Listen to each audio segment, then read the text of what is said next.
Hello,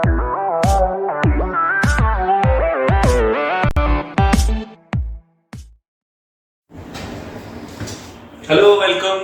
स्वागत करते हैं आपका जीआईएस एकेडमी में।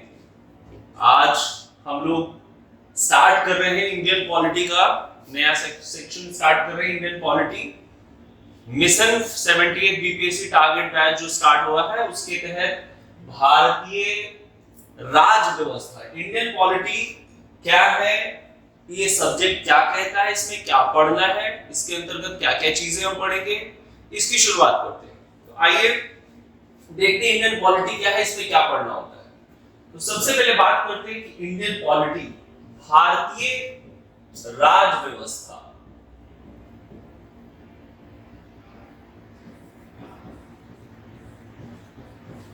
भारतीय राज व्यवस्था है क्या? भारतीय राज व्यवस्था और इसके अंतर्गत क्या क्या पढ़ना है, ये जानना सबसे ज्यादा जरूरी है। देखिए, जैसे कि शब्द से ही बात समझ में आ रही है, राज व्यवस्था यानी शासन व्यवस्था कह सकते हैं। राज व्यवस्था को एक तरह से शासन व्यवस्था भी कह सकते हैं कि सरकार चलती कैसे है, कोई देश चलता कैसे है। जैसे कि आपको पता होगा कि हमारा देश लोकतांत्रिक देश है, यहाँ की शासन व्यवस्था अलग है। दुनिया के तमाम देशों में मोस्ट ऑफ द कंट्रीज जो भी है वो लोकतांत्रिक देश है। कहीं कहीं पे राजशाही तंत्र है, राजा वहां पे शासन करते हैं, कहीं कहीं पे डिक्टेटरशिप है, तानाशाही है। तो शासन व्यवस्था के विभिन्न अलग अलग तरीके हो सकते हैं और वो शासन व्यवस्था अलग अलग देश में अलग अलग प्रकार से चलती है। भारतीय राज व्यवस्था, भारत की राज व्यवस्था कैसे चलती है, भारत की शासन व्यवस्था कैसे चलती है, इसके बारे में हम बेसिकली चर्चा करेंगे। तो सबसे पहले राज व्यवस्था के बारे में अगर हम जाने, ये दो शब्द से मिलकर बना है, राज प्लस व्यवस्था। राज यानी कि स्टेट, व्यवस्था को हम रूल्स लिख सकते हैं, पद्धति, प्रणाली भी कह सकते हैं इसको, या पद्धति कह सकते हैं, या नियम कह सकते हैं। तो पहले हम चर्चा करते हैं इसके बारे में। राज्य, पहले तो राज्य की परिकल्पना है क्या? राज्य की परिकल्पना क्या है, ये राज्य कहते किसे हैं? सबसे पहले तो ये जानना जरूरी है कि आप किसको राज्य कहेंगे। आपके अगर दिमाग में ये सवाल आता है कि हम राज्य किसे कहेंगे, तो राज्य की क्या व्यवस्था होनी चाहिए, किसको राज्य कहेंगे, उसके क्या क्या पैरामीटर्स हैं, क्या क्या एलिमेंट्स होने चाहिए किसी को राज्य कहने के लिए। तो देखिए, सबसे पहले तो इस शब्द के बारे में चर्चा करते हैं। ये राज्य शब्द आया कहां से? तो राज्य शब्द जो है, इंग्लिश में इसको क्या बोलते हैं? स्टेट। ये निकला एक शब्द स्टैटो से। स्टैटो से निकला एक शब्द है, स्टैटो से बना स्टेट, जिसको हिंदी में राज्य कहते हैं। और ये शब्द स्टैटो दिया किसने? ये शब्द स्टैटो किसने दिया है? तो ये दिया है मैकियावेली ने। पहली बार ये शब्द जो है मैकियावेली ने स्टैटो शब्द बनाया, शब्द दिया। स्टैटो शब्द से ये स्टेट शब्द बना, जिसका हिंदी अर्थ होता है राज्य। तो कई बार सवाल पूछा जाता है कि राज्य किनसे निकला है? राज्य शब्द स्टैटो वर्ड से निकला, और ये स्टैटो वर्ड दिया किसने है? तो स्टैटो ने दिया है, सॉरी मैकियावेली ने दिया है। तो ये है राज्य शब्द की परिकल्पना। लेकिन राज्य कहते किसे, इसके क्या क्या बेसिक एलिमेंट्स होने चाहिए, इसके बारे में अगर हम चर्चा करें, अगर आपको लिखना है तो यहां से आप नोट डाउन कर सकते हैं। अगर हम राज्य की बात करें कि किसको राज्य कहेंगे, तो राज्य शब्द की परिकल्पना क्या है? राज्य, जैसे मैंने बताया कि राज्य शब्द आया कैसे? मैकियावेली ने जो एक वर्ड दिया था स्टैटो, उससे स्टेट बना, उसी का हिंदी वर्जन है, उसी को हिंदी में राज्य कहते हैं। लेकिन राज्य किसे कहेंगे, किसे राज्य कहेंगे? क्या बिहार, भारत को एक राज्य कहेंगे? अमेरिका एक राज्य है? पाकिस्तान एक राज्य है? तो राज्य शब्द आया कहां से? वैसे अगर हम आगे पढ़ेंगे तो आपको बताएंगे कि राज्य शब्द का प्रयोग कैसे किया जाता है भारत के संविधान के परिप्रेक्ष्य में, क्योंकि आर्टिकल 12 और आर्टिकल 36 राज्य शब्द की चर्चा करता है। लेकिन यहां पे अगर हम बात करें कि राज्य शब्द कहेंगे किसे, इसके क्या क्या तत्व होने चाहिए, किसी भी देश में या किसी को राज्य कहने के लिए क्या क्या उसके तत्व होने चाहिए, तब जाके उसको राज्य कहेंगे। तो 4 तत्व सबसे जरूरी है। पहला भूभाग, दूसरा जनसंख्या,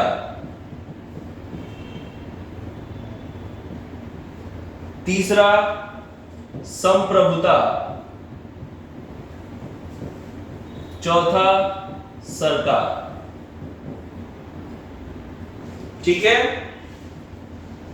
भूभाग, जनसंख्या, संप्रभुता और सरकार, ये अगर 4 चीज है तब जाके किसी को राज्य शब्द कहेंगे। भूभाग मतलब टेरिटरी, जनसंख्या पॉपुलेशन,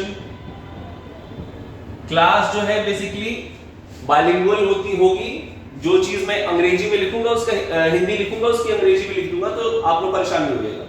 संप्रभुता यानी सॉवरेनिटी, सरकार यानी कि गवर्नमेंट।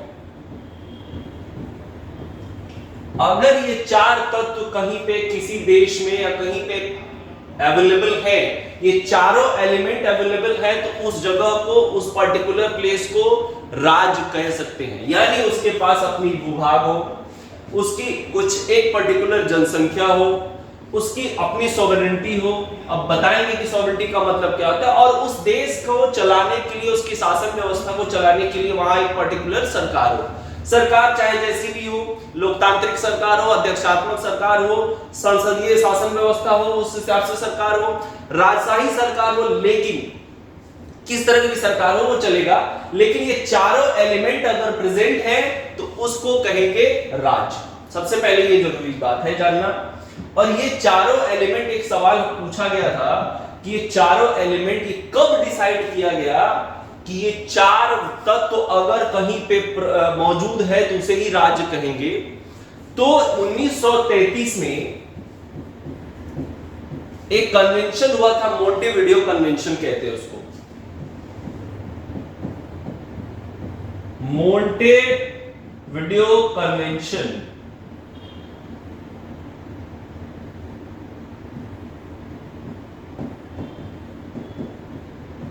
1933 में मोंटेविडियो कन्वेंशन हुआ था, इंग्लिश में भी लिख देते हैं।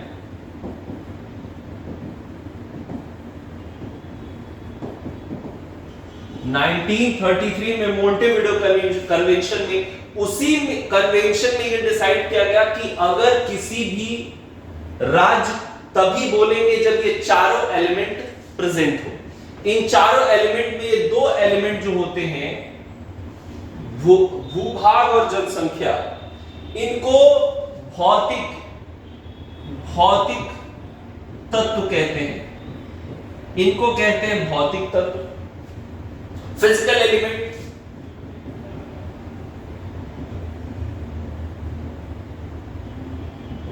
और जो 2 तत्व ये हैं, संप्रभुता और सरकार, इनको कहते हैं आध्यात्मिक तत्व।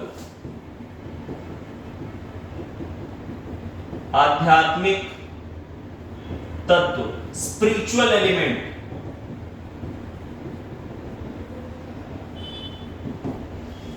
दो तत्व, भूभाग और जनसंख्या को कहते हैं भौतिक तत्व, फिजिकल एलिमेंट, और संप्रभुता और सरकार को कहते हैं आध्यात्मिक तत्व यानी स्पिरिचुअल एलिमेंट। ये भी सवाल पूछा जाता है, एक बार पूछा गया था कि राज्य के जो 4 तत्व हैं, भूभाग, जनसंख्या, संप्रभुता और सरकार, इसमें से कौन कौन से तत्व भौतिक तत्व हैं। तो याद रहे कि जो भूभाग है और जनसंख्या ये भौतिक तत्व है, जबकि संप्रभुता और सरकार कैसे तत्व है जी, आध्यात्मिक तत्व है, ये स्पिरिचुअल एलिमेंट है। तो खैर हम जो बात कर रहे थे, तो ये राज्य शब्द आया कहां से, ये पहले हमने जाना। फिर राज्य शब्द के कौन कौन से तत्व हैं, किन चार तत्वों से मिलकर राज्य बनता है, ये हमने जाना। कब ये चारों तत्व, कब ये डिसाइड किया गया कि ये चार तत्व मौजूद होंगे, उन्हीं को राज्य कहेंगे, ये हमने जाना।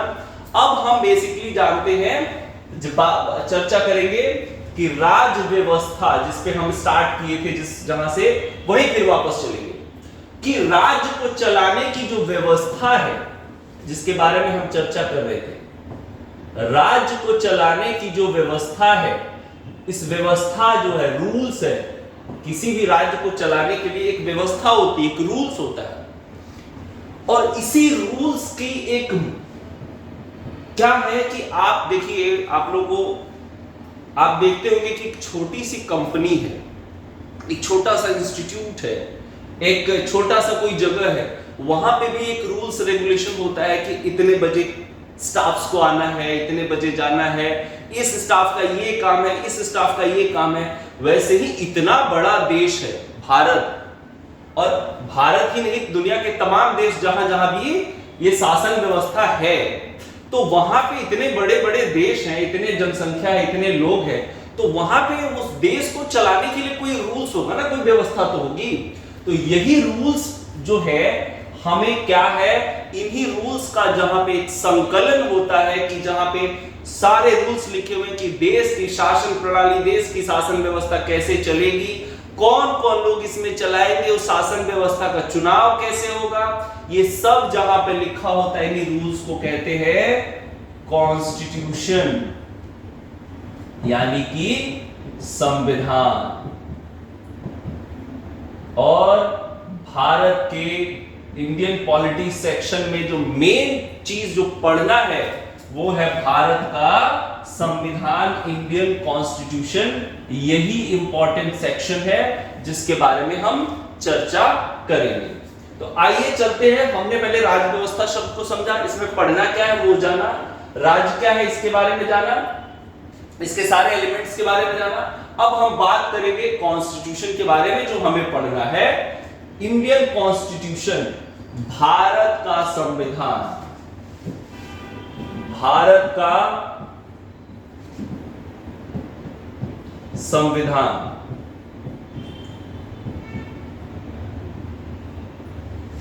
थोड़ा इसके बारे में मोटा मोटी छोटी बातें कर लेते, थोड़े बहुत। आप लोगों को पता होगा कि आजादी के बाद देश को चलाने के लिए एक संविधान की आवश्यकता थी, और इसी क्रम में संविधान सभा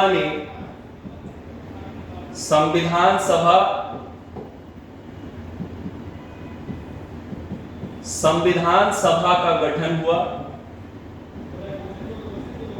संविधान सभा का गठन हुआ 1946 में संविधान सभा का गठन हुआ, और इसी संविधान सभा के सदस्यों ने मिलकर भारत के संविधान का निर्माण किया।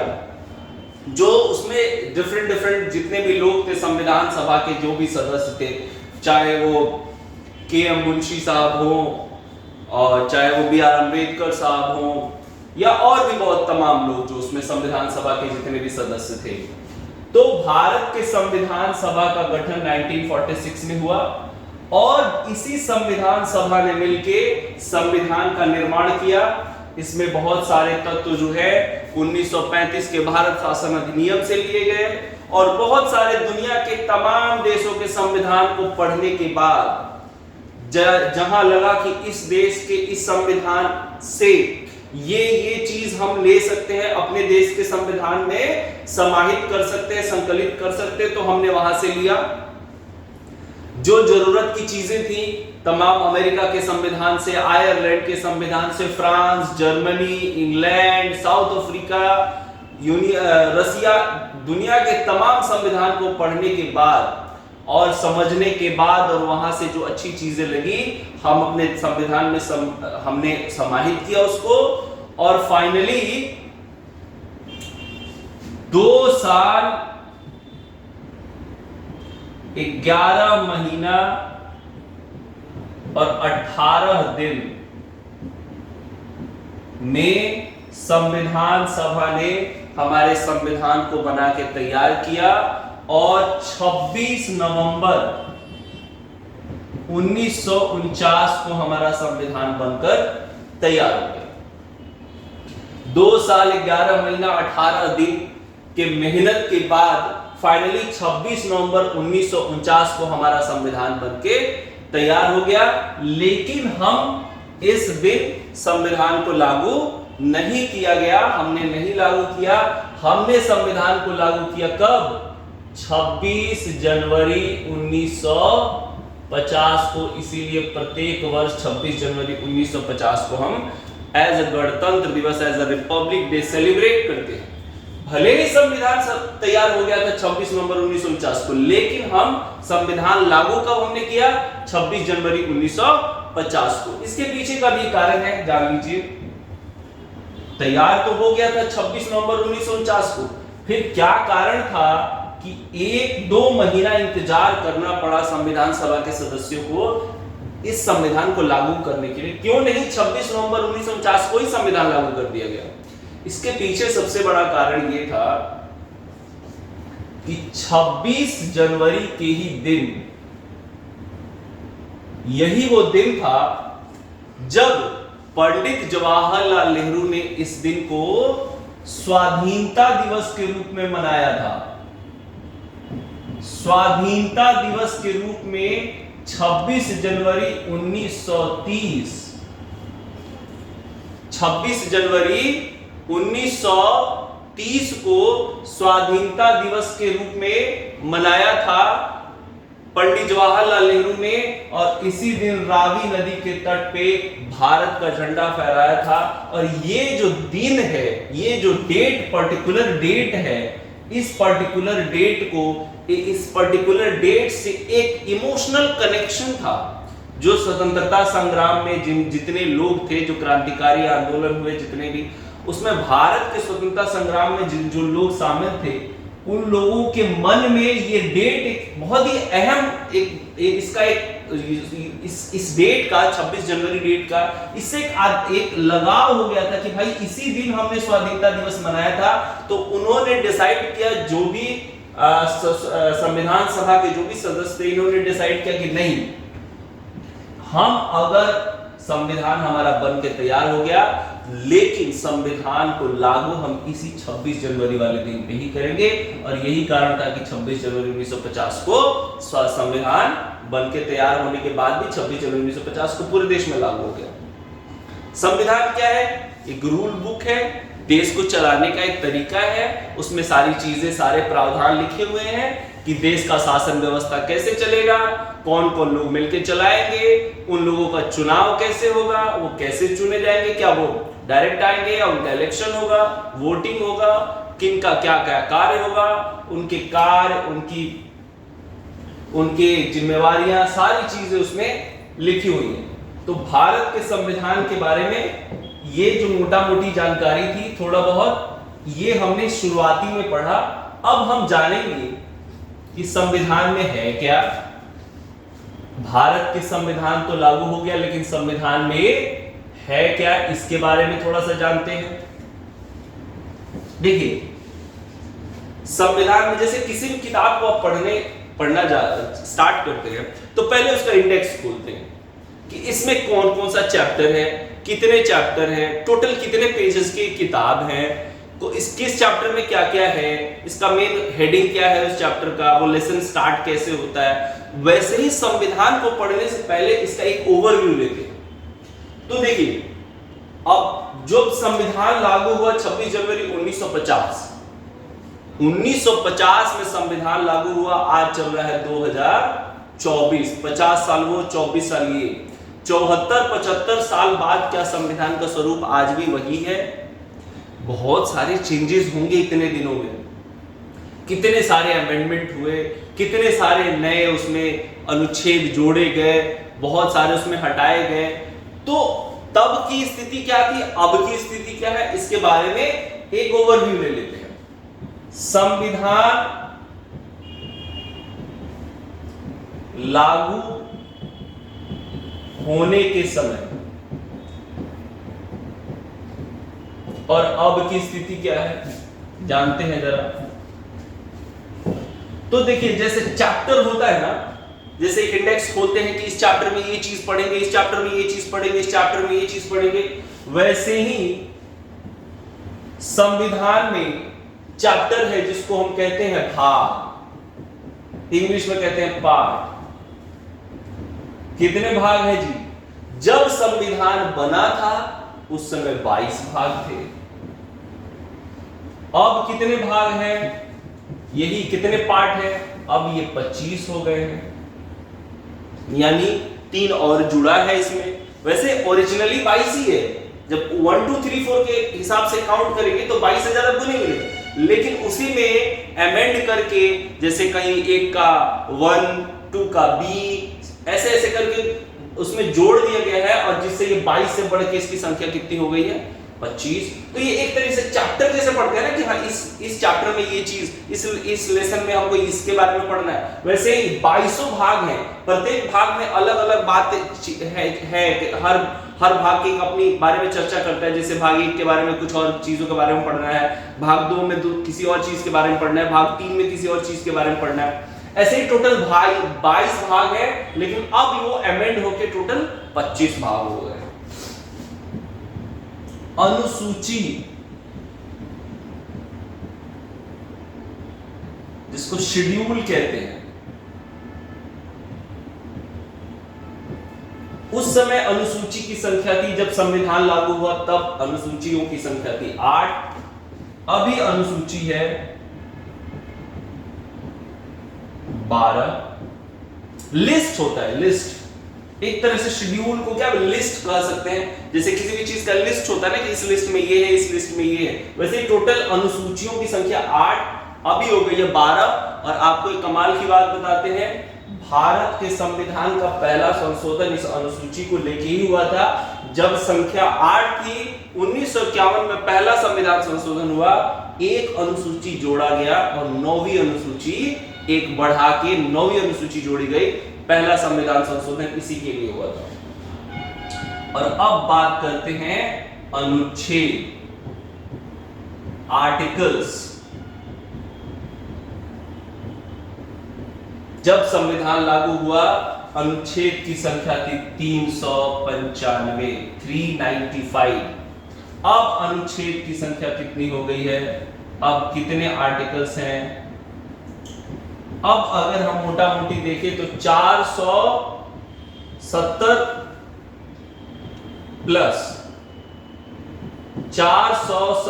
प्लस आर्टिकल्स अभी हो चुके हैं। अब आप कहिएगा कि आर्टिकल्स बढ़े कहां से? ओरिजिनली जब आप काउंट करिएगा, जब करिएगा तो पता चलेगा कि ये 395 ही है। ऊपर से 1 2 3 4 जब गिनिएगा 395, फिर ये 470 कैसे हो गया? तो आर्टिकल्स ऐड हुए। जैसे मान लीजिए कि हम समझा रहे हैं कि एक आर्टिकल्स 21 है। अब 21 से लेके अब हमको ये आर्टिकल 21 के बारे में कुछ चर्चा उसमें लिखा हुआ, समझिएगा इस चीज को कि आर्टिकल 21 में कुछ चीजें चर्चा की गई है। आगे भविष्य में किसी को लगता है कि इसमें ये चीज भी जोड़ना चाहिए था, मतलब आर्टिकल 21 जिस संबंध में बात करता है, अगर लगता है कि नहीं आर्टिकल 21 में ये चीज छूट गया है, ये इसमें अगर और समय, क्योंकि समय के हिसाब से चीजें बदलती हैं, परिवर्तन संसार का नियम है, तो डिमांड के हिसाब से चीजें उसमें बढ़ती हैं, घटती हैं, उसमें जोड़ा जाता है, घटाया जाता है। तो अभी मान लीजिए कि लगे कि आर्टिकल 21 में कुछ और चीजें, इससे संबंधित कुछ और चीजें जोड़ी जा सकती हैं, तो उसको तो कहीं और लेके नहीं जाएंगे, इसी में जोड़ना होगा। तो जोड़ेंगे तो कैसे जोड़ेंगे भाई? तो आर्टिकल 21 का एक पॉइंट मान लीजिए जोड़ दिए ए, तो अब एक आर्टिकल बढ़ के हो गया क्या? आर्टिकल 21 का ए, 22 तो नहीं गया, अब आर्टिकल 21 का ए। तो अब जब ऊपर से गिनती करिएगा तो 1 2 3 4 वैसे 395 ही मिलेगा, लेकिन जब उसके सब क्लॉजेस को जोड़िएगा तो ये एक बढ़ गया। ऐसे बढ़ते बढ़ते बढ़ते बढ़ते 470 प्लस अभी अनुच्छेद आर्टिकल्स हो गए हैं।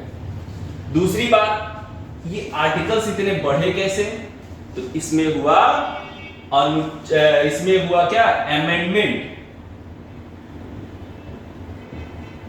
यानी कि संशोधन। समय समय पे संविधान में संशोधन करके किसी चीज को, आर्टिकल्स को या पार्ट्स को घटाया और बढ़ाएगा, पार्ट्स तो वैसे बढ़ ही है, आर्टिकल्स को जिस आर्टिकल्स को मन किया हटाया, जिस आर्टिकल्स को मन किया उसमें जोड़ दिए, समय समय पर ये अमेंडमेंट होते गए और अमेंडमेंट की संख्या आज बढ़ के कितनी है, 106 बार भारत के संविधान में कुल मिला के 106 बार अभी तक अमेंडमेंट यानी संशोधन हो चुका है। तो हम बारी बारी से एक एक टॉपिक पे डील करेंगे, क्या है, किस बारे में है। जैसे मैंने बताया ना कि जब आप चैप्टर पढ़ते हैं तो एक एक चैप्टर शुरू करते हैं पढ़ना, वैसे ये पार्ट 22 है, 22 पार्ट में पूरे संविधान के बारे में लिखा हुआ है कि किस पार्ट में, इस पार्ट में अगर इस पार्ट में नागरिकता पढ़ रहे हैं, इस पार्ट में राज्य के बारे में पढ़ रहे हैं, इस पार्ट में आप यूनियन के बारे में पढ़ रहे हैं, इस पार्ट में आप पंचायती राज के बारे में पढ़ रहे हैं, तो ऐसे कर के हर पार्ट में अलग अलग चीजों के बारे में डिस्क्रिप्शन है, डिटेल्स में पढ़ना है। ऐसे करके हम आगे पढ़ेंगे। जैसे मान लीजिए कुछ चर्चा कर लेते हैं, जैसे पार्ट 1 की बात करें, पार्ट 1 यानी कि भाग 1 किसके बारे में चर्चा करते हैं जी, संघ एवं उसके राज्य।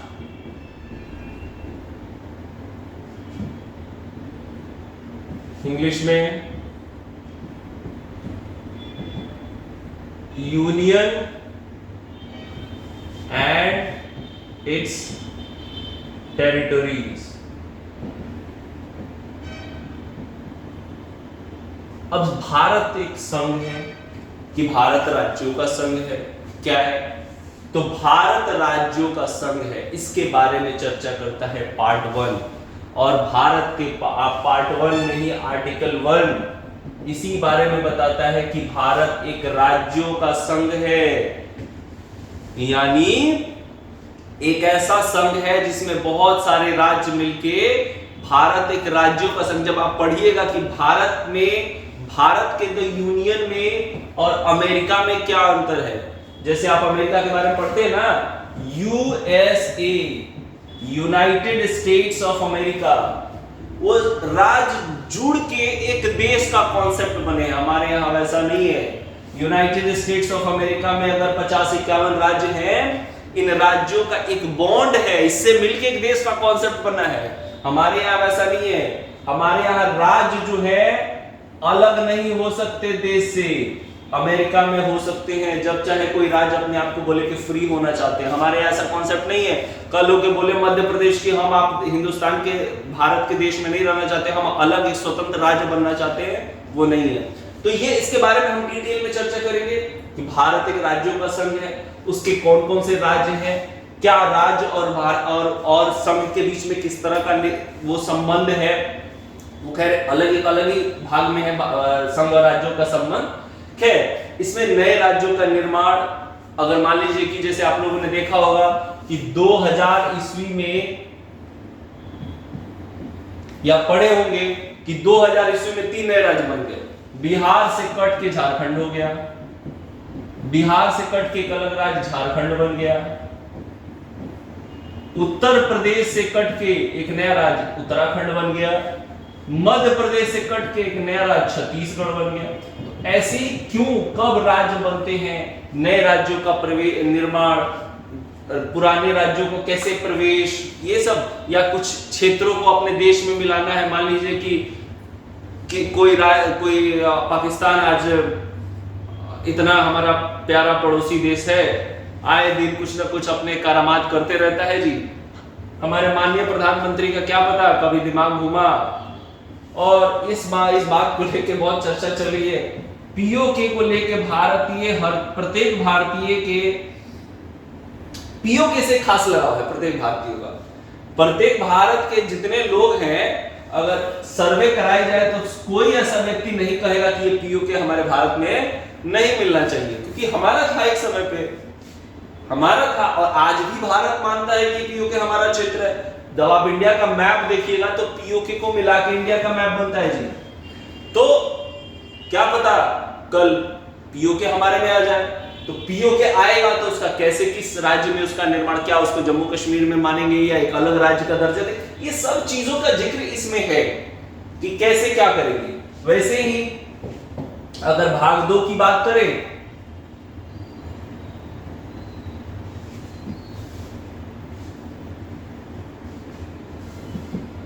भाग 2 पार्ट 2, अगर इसकी बात करें तो पार्ट 2 में क्या है, नागरिकता, सिटीजनशिप,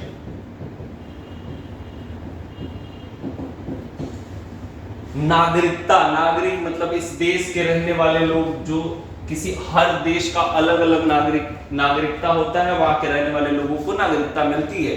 हम भारत के नागरिक हैं, हमारे पास भारत की नागरिकता है, किसी के पास जो पाकिस्तान में रहता है उनके पाकिस्तान की नागरिकता है। वैसे ही तो हम भारत के नागरिक हैं, तो भारत में नागरिकता का क्या प्रावधान है, किसे भारत का नागरिक मानेंगे, नागरिकता के क्या क्या नियम हैं, कैसे नागरिकता किसी को मिल सकती है। जैसे अगर हम नागरिक बने हैं भारत के, तो हमें नागरिकता कैसे मिली है, बाय बर्थ। हम चूंकि भारत में जन्मे हैं, हमारे माता पिता सब भारतवासी हैं, हम जन्म लिए भारत में, हम बाय बर्थ हमें नागरिकता मिल गया। या कोई दूसरा व्यक्ति दूसरे देश से आके भारत में नागरिकता प्राप्त करना चाहता है, तो उसके क्या नियम हैं, क्या कानून हैं। या भारत में मान लीजिए कि कल होके, अभी जैसे मान लीजिए कि पीओके जो है, पीओके की अगर चर्चा किया था हमने, तो अगर पीओके की बात करें तो पीओके में रहने वाले जितने लोग हैं इनकी नागरिकता अलग है ना, तो पाकिस्तान की नागरिकता है, इनकी नागरिकता किसकी है, पाकिस्तान की नागरिकता है। लेकिन कल होके ये पीओके अगर भारत में मिल जाए, क्या पता, कुछ लोग कह रहे हो कि आपके मुंह में सर घी शक्कर पड़े कि पीओके भारत में आ जाए, सभी तो यही चाहते हैं दिल से। तो कल होके अगर पीओके भारत में मिल जाए, तो ये पीओके जो लोग हैं वहां पे रहते हैं, इनको भारतीय नागरिकता अगर प्रदान करनी है तो कैसे देंगे, इसके क्या क्राइटेरिया है, ये सब चीज हम इसमें पढ़ते हैं नागरिकता में, सिटीजनशिप में। या अगर किसी से उसकी नागरिकता छीननी हो, भारत सरकार चाहता है कि नहीं, इस व्यक्ति को हम अब अपने भारत का नागरिक नहीं बनाना चाहते हैं, रखना चाहते हैं, तो नागरिकता छीनने के क्या क्या प्रावधान है, क्या क्या प्रोविजंस है कि किसी से उसकी सिटीजनशिप छीन सकते हैं, क्या वो उसके क्या क्या नियम है। तो इन सब चीजों के बारे में हम इसमें पढ़ते हैं पार्ट 2 में। सेम वैसे ही पार्ट 3 की बात करें,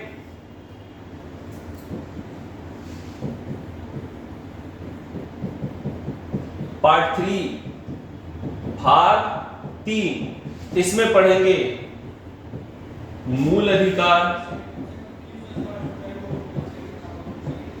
फंडामेंटल राइट्स,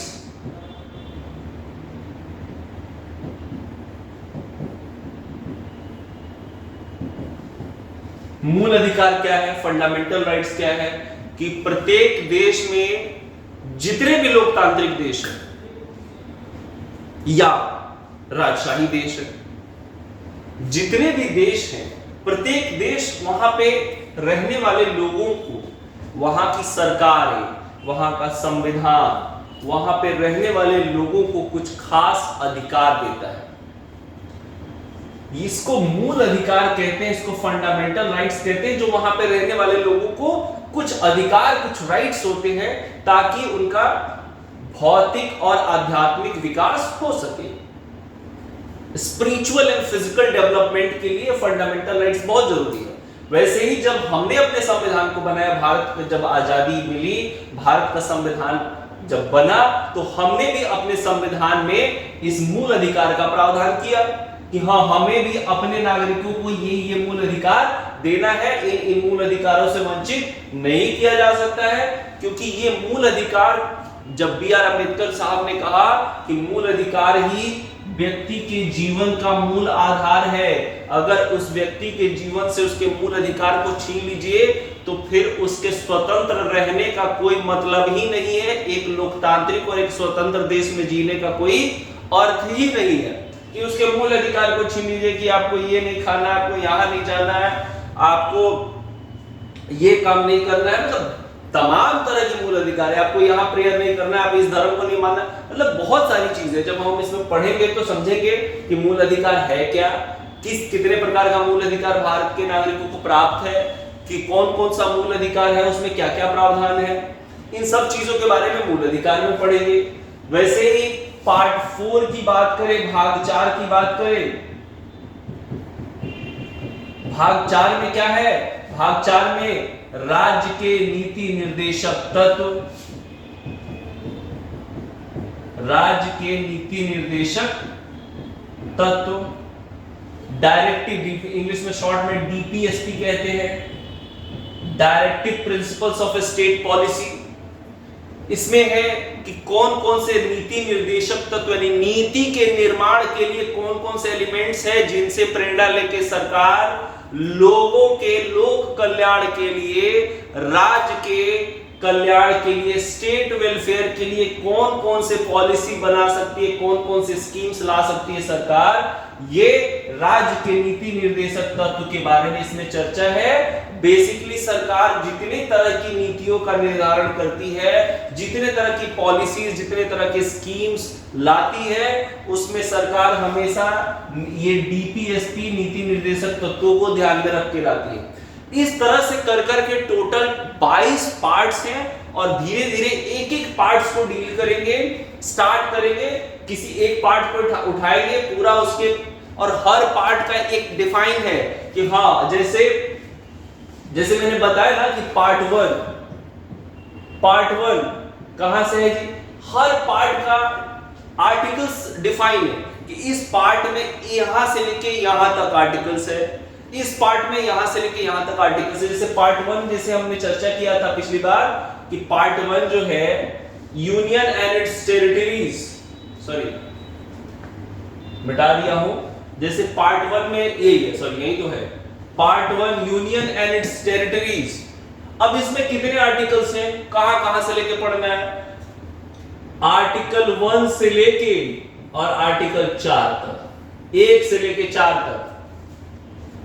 ये आर्टिकल 1 में कुछ लिखा हुआ है बातें, कुछ आर्टिकल 2 में लिखी हुई है, कुछ 3 में, कुछ 4 में, तो 4 आर्टिकल्स ये सम और उसके राज्यों को डिफाइन करता है।